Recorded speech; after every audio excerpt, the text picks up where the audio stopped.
ሰላም አብርሑን ቀርባን ኮይንኩም ትከታተሉና ዘለኹም ክብራት ቤተሰብ ግዕዝ ቲቪ ንዝተፈላለዩ ፍልፍላት ጠቂስና ዘዳሉና መደብ ዜና ሕዚ ጅምር።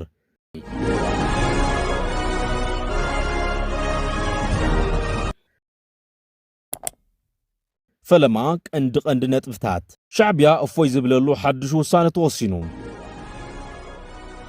ተሳተፍቲ ጉባኤ መቐለን ካርቱምን ዘስደምም ተመሳሳሊ ውሳነ መሓላሊፎም። ካርቱም ጀሚራ መቐለ ዝቐጸለትሉ ታሪካዊ ውሳነታ እዩ። ክልል ቤንሻንጉል ኣደዳ ድሮን ሱዳን ኣይንኸውንን ዝብል ኣብ ልዕሊ ብልጽግና ዓመፅ ጀሚሮም ምስ ብልጽግና ዝነበሮም ግዝያዊ ውዕል ሰላም ድማ ፈሪሱሎም። ጉባኤ ኣባል ሃገራት ብሪክስ ሕንፍሽፍሽ ከም ዝኣተወ ተገሊጹ። ሕድሕደን ዘናቑር ዘሎ ጉዳይ ከ እንታይ እዩ? ንቻይናን ኣሜሪካን ዝሐጎሰ ዕላማ ጉዕዞ ትራምፕ እንታይ ነይሩ? ቻይና ንመጀመርታ ጊዜ ኣብ ጎኒ ውሳነ ኣሜሪካ ከም ትስለፍ ኣፍሊጣ ዝብል ዘርዝር ኣለና። ክቡራትናን ሕዚ ናብ ዝርዝሮም ክንሓልፍ ኢና። ተሳተፍቲ ጉባኤ መቐለን ካርቱምን ዘስደምም ተመሳሳሊ ውሳነ መሓላሊፎም። ካርቱም ጀሚራ መቐለ ዝቐጸለትሉ ታሪካዊ ውሳነ እንታይ እዩ? ኣብ ከተማ ካርቱም ጀሚሩ ኣብ መቐለ ዝቐጸለ ናይ ህዝቢ ንህዝቢ መድረኽ ዘተ ውሕስነት ጸጥታ ጎረባብቲ ህዝብታት ንምርግጋጽ ዕዙዝ ግደ ከም ዝጻወት ተሓቢሩ። ኣብ መንጎ ጎረባብቲ ህዝብታት ዘሎ ስጡም ርክብ ንምጉልባትን ዘተኣማምን ዞባዊ ሰላምን ጸጥታን ንምርግጋጽን ዝዓለመ ሰፊሕ ናይ ዘተ መድረኽ ኣብ ከተማ መቐለ ይሳለጥ ኣሎ። እዚ ብዓርሰ ተበግሶ ፎረም ርክብ ህዝቢ ንህዝቢ ዝተዳለወ መድረኽ ካብ ዝተፈላለዩ ዞባታትን ብሄራትን ዝተውጻጹ ወከልቲ ማሕበረሰብ ዓበይቲ ዓድን መራሕቲ ሃይማኖትን ዘሳተፈ እዩ። እቲ መድረኽ ዘተ ብቐንዲ ኣብ መንጎ ጎረባብቲ ህዝብታት ጸንሐ ናይ ዘመናት ማሕበራዊ ቁጠባዊ ከምኡውን ባህላዊ ምትእስሳር ዝያዳን ምሕያል ዘለዎ ኣገዳስነት ትኹረት ዝገበረ እዩ። ብተወሳኺ ኣብቲ ዞባ ዘላቕ ሰላምን ምርግጋእን ንምስፋን ዝከኣለሉ ባይታ ንምፍጣር ዝዝተየሉ መድረኽ እዩ። ኣብዚ ሕዚ እዋን ኣብቲ መድረኽ ዝሳተፉ ዘለዎ ወከልቲ ማሕበረሰባት ትግራይ፣ ዓፋር፣ ኣገው፣ ቅማንትን ኣምሓራን እዮም ተባሂሉ። ኣብቲ ዘተ ዝተረኸቡ ዓበይቲ ዓድን መራሕቲ ሃይማኖትን ከም ዝሓበርዎ ኣብ መንጎዞም ጎረባብቲ ህዝብታት ጸንሐ ጥንኩር ናይ ሓባር ርክብ መሊሱ ንምጉልባትን ዘይምርድዳ ኣብ ዘጋጥመሉ እዋን ብሰላማዊ መንገድን ምፍታሕን ዘኽእል መድረኽ እዩ ተባሂሉ። እዚ ናይ ህዝቢ ንህዝቢ ርክብ ኣብቲ ዞባ ዘተኣማምን ውሕስነት ጸጥታን ምፍጣርን ሓበራዊ ረብሓታት ንምሕላውን ዝዓለመ ኮይኑ እቲ ዘተ ውፂታዊ ብዝኾነ መገዲ ይቕጽል ከም ዘሎ ካብቲ ቦታ ዝረኸብናዮ ሓበሬታ ይርድእ። እዚ ከምዚ ኢሉ እንከሎ ኣብ ዝሓለፈ ሰሙን ኣብ ካርቱም ዝተኻየደ ተመሳሳሊ መድረኽ ህዝቢ ንህዝቢ ሓደ ዓይነት ውሳነ ዝተመሓላለፈሉ ከም ዝነበረ ተገሊጹ። ኣብ ካርቱም ኣብ ዝተኻየደ ዋዕላ ህዝብታት ሱዳን፣ ኤርትራ፣ ትግራይን ኣምሓራን ኣንጻር ሓበራዊ ጸላኢ ዝበልዎ ሓይሊ ብሓንሳብ ንምቅላስ ከም ዝወሰኑ ተገሊጹ። ጉጅለ ብልጽግና ናይ ሓባር ጸላኢ ምዃኑ ዝገለጹ ዞም ተሳተፍቲ መድረኽ ኣብ ልዕሊ እዚ ስርዓት እዚ ዘየዳግም ሓበራዊ ስጉምቲ ምውሳድ ከም ዘድሊ ገሊጾም እዮም። ናብ ዝቕጽል ዜና እንትንሓልፍ ክልል ቤንሻንጉል ኣደዳ ድሮን ሱዳን ኣይንኸውንን ዝብል ኣብ ልዕሊ ብልጽግና ዓመፅ ጀሚሮም ኣለዉ። ስርዓት ብልጽግና ብዝጻሕተሮ ሓዊ ኩናት ሕድሕድ ሱዳን ናብ ዶባት ኢትዮጵያ ኣብ ምስፍሕፋሕ ይርከብ። ክልቲአን ጎረባብቲ ሃገራት ዕላው ዘይኮነ ኩናት ካብ ዝጅመራ ሰሙና ተቑፂረን ኣለዋ። ብደብዳብ ድሮን ዝተሓገዘ ዝሓያል ውግእ ኣብ ሱዳንን ኢትዮጵያን ህይወት ሰላማውያን ሰባት ይቐዝፍ ከም ዘሎ ካብቶም ከባብታት ዝወፁ መረዳእታታት ይሕብሩ። ኣብዚ ቅንያት ምስ ሱዳን ኣብ ዝዋሰን ክልል ቤንሻንጉል ጉሙዝ ዞባ በርታ ወረዳ ኩምሩክ ኣብ ትርከብ ከተማ ኩምሩክ ብዝተፈጸመ ናይ ድሮን መጥቃዕቲ ሓደ ሰራሕተኛ ኣህጉራዊ ትካል ስደተኛታት ሓዊሱ ብውሕዱ 8 ንጹሃን ዘይጋታት ከም ዝተቐትሉን ብዙሓት ከም ዝቆሰሉን ነበርትን ሰብ ሞያ ጥዕና ነፍሊጦም። እዚ ዘሕዝን ፍጻመ እዚ እቲ ኣብ ሱዳን ዝካየድ ዘሎ ውግእ ሕድሕድ ዶብ ተሳጊሩ ኣብ ልዕሊ ኢትዮጵያውያን ቀጥታዊ ሓደጋ ዝፈጠረሉ መንግስቲ ብልጽግና ድሕንነት ዘይጋታቱ ንምሕላው ዘለዎ ድኽመት ኣጉሊሁ ዘርአየን ፍጻመ እዩ ተባሂሉ። እቲ መጥቃዕቲ ዝተፈጸመ ሚያዝያ 21 2018 ዓ.ም ንጎሆ ሰዓት 5 ቢሉ ኮይኑ ካብ ከተማ ኣሶሳ ብ94 ርሕቐት ኣብ ትርከብ ከተማ ኩምሩክ ሰባት ብብዝሒ ኣብ ዝእከብሉ ናይ ቡን መስተን ናይ ንግድን ቦታታትን እዩ ተባሂሉ። ናይ ዓይኒ መሰኻኽር ከም ዝሓበርዎ እታ ድሮን ካብ ኣንፈት ግዛኣት ብሉ ናይል ሱዳን ከም ዝመጸት ብምጥቃስ ሰራዊት ሱዳን ምስ RSF ኣብ ዘካየዱ ዘሎ ኩናት ምኽንያት ብምግባር ነዚ መጥቃዕቲ ከም ዝፈጸሞ ከሲሶም። ነበርቲ እቲ ከባቢ ከም ዝገለጽዎ ሰራዊት ሱዳን ተዋጋእቲ RSF ናብ ዶብ ኣትዮም ብዝብል ጥርጣረ ኣብ ልዕሊ ንጹሃን መጥቃዕቲ ከም ዝፈጸመ በዚ ድማ 13 ካብኡ ንላዕልን ሰባት ህይወቶም ከም ዝሰኣኑ እውን ተገሊጹ። ካብቲ ሓደጋ ብ7 ኪሎ ሜትር ርሕቐት ኣብ ዝርከብ መደብር ጥዕና ሁራዛብ ቀዳማይ ረድኤት ክህቡ ዝጸንሑ ሰብ ሞያ ጥዕና እቲ ዝነበረ ትርኢት ኣዝዩ ዘሰንብድ ከም ዝነበረ ገሊጾም ኣጋሩስ ተቆርጸ መንእሰይ ሓዊሱ ኣዝዩ ከቢድ ጉዳት ዝበጽሖም ሰባት ናብቲ ትካል ዝኣተው ኮይኖም እቲ ኩነታት ካብ ዓቕምን ላዕሊ ብምንባሩ ብመካይን ኣህጉራዊ ቀይሕ መስቀልን ኣምቡላንሳትን ተሓጊዞም ናብ ሆስፒታል ኣሶሳ ክለኣኹ ክኢሎም እዮም ካብቶም ናብቲ መደበር ጥዕና ዝበጽሑ ሓንቲ በዓልቲ ሞያ ጥዕና ህይወታ ሽዑን ሽዑ ክሓልፍ ከሎ ሓንቲ ካልአይቲ ሰበይቲ ድማ እግራ ተቆሪጹ ህይወታ ክተርፍ ክኢሉ ተባሂሉ ሓሙሽተ ሬሳታት ናብቲ መደበር ጥዕና ዝመጹ ኮይኖም ክልተ በቤተሰቦም ዝተለለዩ ክኾኑ ከሎ እቶም ዝተረፉ ግና መንነቶም ከይተፈልጠ ክቕበሩ ተገዲዶም እዮም ተባሂሉ ካብቶም ዝሞቱ 8 ግዳት ክልተ ደቂ ኣንስትዮን ሓደ ብከቢድ ምፍሳስ ደም ህይወቱ ዝሓለፈ ህፃንን ይርከብዎም ካብቶም ሞቱ ሓደ ኣብ ትካል IOM ናይ ስነ ኣእምሮን ስነ ልቦናን ደጋፍ በዓል ሙያ ከም ዝነበረ ነበርቲ ተዛሪቦም ካልእ ብተወሳኺ ሰራሕተኛ ትካል እውን እግሩ ክሳብ ዝስእን ከቢድ ጉዳት በፂሕዎ ኣብ ኣሶሳ ሕክምናዊ ክትትል ይገብረሎም ብተወሳኺ ነበርቲ ከተማ ከም ዝገለጽዎ ዕጡቃት RSF ናይ መከላኸሊ ሰራዊት ኢትዮጵያ ዩኒፎርም ብምልባስ ኣብ ከባቢ ዶብ ኣብ ዝርከቡ ቀበሌታት ብምንቅስቃስ ኣብ ልዕሊ ንጹሃን ዘረፋ መፍረራሕን ጾታዊ መጥቃዕትን ይፍጽሙ ከም ዘለዎ ገሊጾም እዞም ዕጡቃት እዚኦም ብነጻ እናበልዑን እናሰተዩን ኣብይ ክፈልኩም ብምባል ንነበርቲ አንገላትዑ ከም ዘለዎ እውን ገሊጾም እዚ ኣብ ግዛት ኢትዮጵያ ዝተፈጸመ መጥቃዕቲ ኣብ መንጎ ክልቲአን ሃገራት እናገደደ ዝመጸ ወጥሪ ስዒቡ ዝመጸ እዩ ሰራዊት ሱዳን ኣብ ቀረባ ግዜ ኣብ ዶብ ቤንሻንጉል ጉሙዝን ክልል ኣምሓራን ተወሳኺ ሰራዊትን ጸረ መከላኸሊ ነፈርትን ኣስፊሩሎም ሰበስልጣናት ሱዳን ንኢትዮጵያን ሕብራት ዓረብ ኤሚሬትን ኣብ መዕርፎ ነፈርቲ ካርቱም መጥቃዕቲ ድሮን ኣካይደናልና ብምባል ክኸሱ ጸኒሖም እዮም ሚኒስትሪ ወጻኢ ጉዳያት ኢትዮጵያ ነቲ ክሲ መሰረት ዘይብሉ ብምባል ዝነጸጎ እኳ እንተኾነ ውሕስነት ዜጋታት ግን ኣብ ሓደጋ ወዲቑ ይርከብ ሰበስልጣን ሱዳን ኢትዮጵያ ንሓይልታት RSF ትሕግዝ እያ ዝብል ክሲ ብተደጋጋሚ የልዕሉ እዮም እዚ ክሲ እዚ ዝሓለፈ ወርሒ መጋቢት ሱዳን ንኣምባሳደራ ካብ ኢትዮጵያ ክሳብ ምጽዋዕ ኣብጽሕዋ እዩ እንተኾነ ግን Human Rights Watch ዝተባሃለ ትካል ብምስልታት ሳተላይት ተሓጊዙ ኣብ ዘውጽኦ ጸብጻብ ካብ ውሽጢ ግዛት ኢትዮጵያ ከባብታት ኣሶሳ ምንቅስቃስ RSF ደገፍ ከም ዝወሃቦ ኣመልኪቱ እዩ ኣብ መላእ ኢትዮጵያ ስጋት ድሕንነት ንዓበይ ከይድ ከም ዘሎን ህይወት ንጹሃን ሰባት በመጥቃዕቲ ድሮን ይሓልፍ ከም ዘሎን መንግስቲ አብይ አሕመድ ግን ኣብቲ ኣብ ኩምሩክ ዝተፈጸመ ፍጻመ ክሳብ ሕዚ ወግዓዊ ምላሽ ኣይሃበሉን ዝብል ክሲ ይበጽሖሎም እዚ ድማ ኣብቲ መሪሕነት ዘሎ ናይ ሸለልትነትን ዓቕሚ ምስኣንን ዘመልክት ምዃኑ ነበርቲ ብሕርቃን ይገልጹ ከም ሳዕቤኑ ድማ ነጻነት ግንባር ቤንሻንጉል ዝተባሃለ ዕጡቕ ሓይሊ ኣብ ልዕሊ ስርዓት ብልጽግና ዝተዋደደ መጥቃዕቲ ብምፍናው ኣብቲ ክልል ሰፊሕ ናይ ዘይምርግጋእ ሃዋህው ተፈጢሩሎም ዝሓለፈ ሰሙን ኣብ ልዕሊ ሰላማውያን ተጓዓዝቲ ከይተረፈ ዝተፈነው መጥቃዕቲ ልዕሊ 53 ሰባት ከም ዝተቐትሉ ይዝከር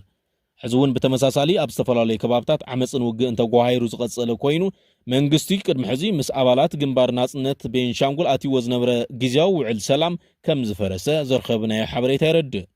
ነስዒቡ ድማ በሽሓት ዝቁጸሩ ዕጡቃት ቤንሻንጉል ጉሙዝ ብረት ኣልዒሎም ኣብ ልዕሊ መሓውር መንግስቲ ትኽልል ሰፊሕ መጥቃዕቲ የካይዱ ከም ዘለዉ ዝረኸብናዮ ሓበሬታ ዘረድእ ሻዕብያ እፎይ ዝብለሉ ሓድሽ ውሳነ ተወሲኑ ሻዕብያ ካብቲ ንዓመታት አንጸላሊዎ ዝነበረ ስጋኣት ተገላጊሉ ጥራይ ዘይኮነስ ሎሚ ከም ሰላም ደላይን ዲፕሎማሰኛን ኮይኑ ንዓለም ይቐርባሎም ማዕቐባት ይለዓሉሉ ርከባቱ የጠናኽር ፀሓይ እውን ትበርቀሉ ዘላ ትመስል ከምቲ ደብረ ጽዮን ወዲ ወረደ ገልቢጡ ስልጣን ምስ ሓዘ ድምፂ ወያነ ፀሓይና በሪቓ ኢሉ ዜና ዝሰርሑ ዘይኮነስ ናይ ብሓቂ ፀሓይ ሻዕብያ ትበርቕ ዘላ እያ ትመስል መራሕቲ ሕወሓት ፀሓይ ሻዕብያ ከብርቑ ፀሓይ ህዝቢ ትግራይ ከይዕርቡ ግና ዓብይ ስጋኣተሎም ረስኒ ፖለቲካ ኢትዮ ኤርትራ ካብ ኣስመራ ስሒቦም ናብ መቐለ ምጽኦም ህዝቢ ኣብ ልዕሊ ጸገሙ የሽብርዎ ኣለዉ ብህይወት ተጋሩ ንሻዕብያ ካብቲ ዝነበሩ ዓዘቕ ተውፅኦምዎ ንህዝቢ ትግራይ ግን ዕፅዋ ክባን ስቃይን እዮም ፈሪዶምሉ ካብቲ ናይ 17 ዓመት ቃልሲ ጀሚሮም ንትግራይ ኣብ ዓንኬል ኩናት ክትነብር ገይሮም ንናጽነት ኤርትራ ግን ዋጋ ዝኸፍሉ ዝነበሩ መራሕቲ ህወሓት እዚውን ንትግራይ ናብ መንቀርቅር እትዮም ሻዕብያ ከም ድላዩ ክዕንድር ባይታ ኣጣጢሖምሉ ኣለዎም ሻዕብያ ስትራቴጂካዊ ዓወት ተጎናጺፉ ትግራይ ግን ብሰንኪ መራሕታ ኣብ ጸልማት ትነብረላ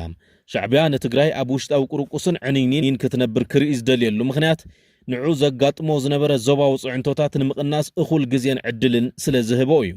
ሎሚ ሻዕብያ ኣብ ኣስመራ ኮይኑ ሰላም ክሰብኽ እንከሎ መራሕቲ ሕወሓት ግን ነቲ ህዝቢ ዋጋ ከፊሉ ዘረጋገጸሎም አንጸራዊ ሰላም ኣብ ክንዲ ንረብሓ ትግራይ ምጥቃም ንውልቃዊ ስልጣኖም ክብሉ ንታሪኻዊ ጸላኢ ክምቹ ገይረምዎ ኣለዎም ነቲ ንዓመታት ስጋኣት ሻዕብያ ክበሃል ጸንሐ ሎሚ ብሜላ ናብ ትግራይ ክዛወር ተገይሩሎም ሻዕብያ ሕዝቢ ሰላም ይተንፍስ ትግራይ ግን ብሰንኪዞም መራሕቲ እዚኦም መጻኢ ዕድላ ናብ ዘይተፈልጠ ጸልማት ይጥሕለሎም እዚ ሕዚ ዝግበር ዘሎ ስትራቴጂካዊ ጌጋ